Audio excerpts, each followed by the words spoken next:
Hi friends, Ryan here. I am excited because our friends at Fantasy Escape Games let us play through one of their cool online escape rooms. They've all got their own DM host. There are full fantasy adventures. You can try a bunch of different genres. It's kind of like D&D, but you can run it with a group of friends, and it's also got an escape room vibe, and you can do it from the comfort of your home.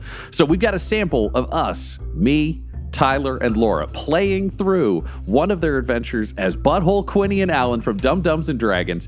I've got a little sample for you here, and if it inspires you to want to book your own room with Fantasy Escape Games, if you use the discount code DUMDUMS, that's DUMB, you'll get 10% off your adventure. So enjoy some of our zany part of our zany adventure, because they're all very different depending on the choices that you make.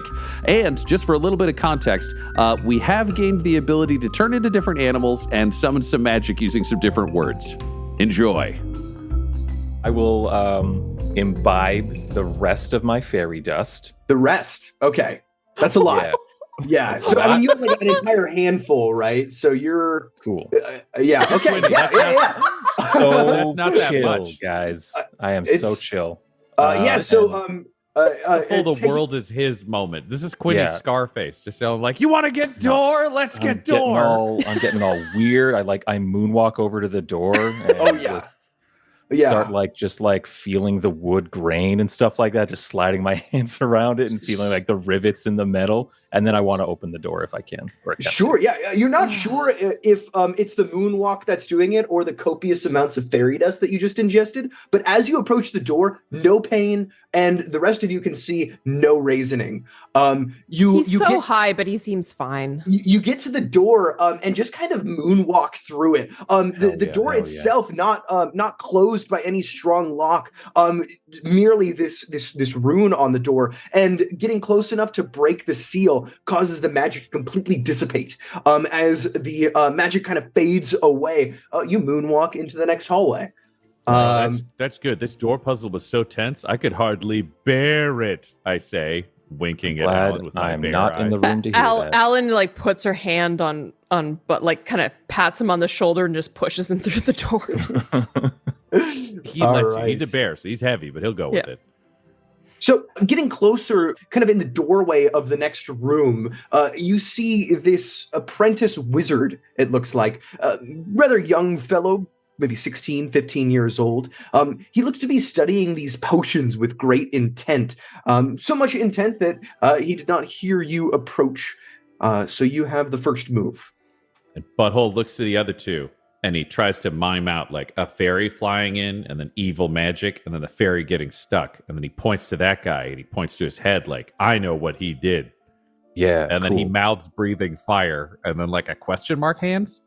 And Quinny gives you a thumbs up, but he's still really high and chill and just vibes the whole way. So he just kind of walks up to this guy and just kind of starts going through his pockets. Just kind of what's in here? What's going on, man? What do you got in here? What's all this? Just sauntering, in fact, on up to this guy with the confidence that only a lot of substance can give one. The young apprentice turns around. "Bro, what are you doing? Stop! Get off me!" What are you doing? Hey man, I'm working over here, and you're not supposed to be here anyway. Valiant told me not to have anyone interrupt.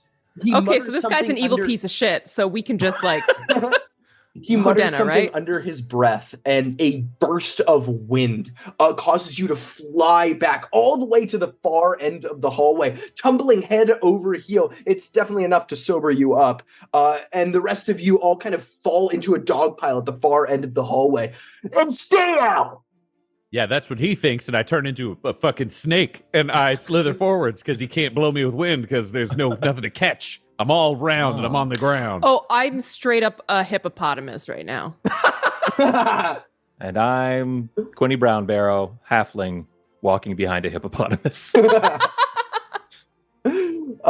Hearing the thunderous footsteps of the hippopotamus, the apprentice would turn around again.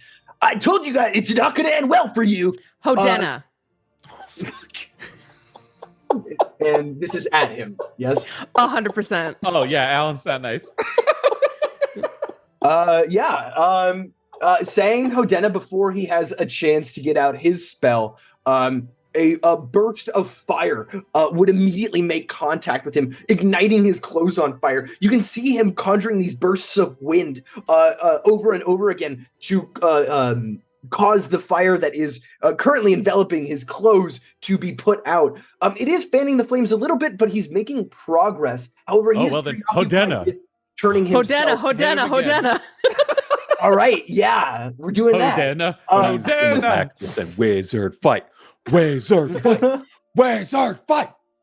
It's not much of a fight. This apprentice is not trained in combat particularly well, and the fire is distracting him enough that more fire keeps coming and coming and coming until eventually he stops being able to produce any wind, kind of crumpling over on the ground in a pile. He falls dead. The fire is still burning his clothes. Oh, wait, I can help him. The Mom, shock Dad. has And I caused just him- barf on him to put out the fire. A You okay, buddy? foul ichor coats his body, putting out the fire to your credit, but creating, if the smell was bad before, now that it's been aerosolized due to the heat, it is horrendously bad. Well, then Um, I will bury you in the way you trapped the fairy. And then he's just like, Fosag, Fosag, Fosag, Fosag. And he's just going to spiderweb this whole dude to the ground so the smell goes away. Cocooning him up in a sense, creating a impromptu coffin. This young lad here has met his fate and is now trapped well within both death and the cocoon. All right. Well, I think it's only right that we all have a quick funeral for this he's back. murdered stray winner. So I don't have an image.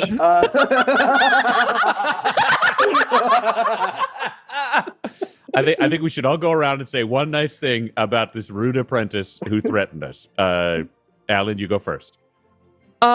He was clearly a very confident young person. Okay, that's good. Quinny, do you want to say anything to this statue of a corpse of a child we murdered? No, I want to see what he's got though. I just want to pick up his book.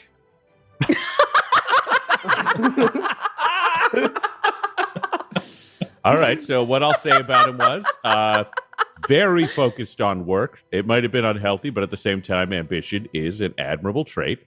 And apparently, he was really good at wind, and that's like half a fart. So that's religious for me. Good work. You'll only sort of go to hell, but not the cool hell where Moonhammer is. You're going to one of the other poopier hells.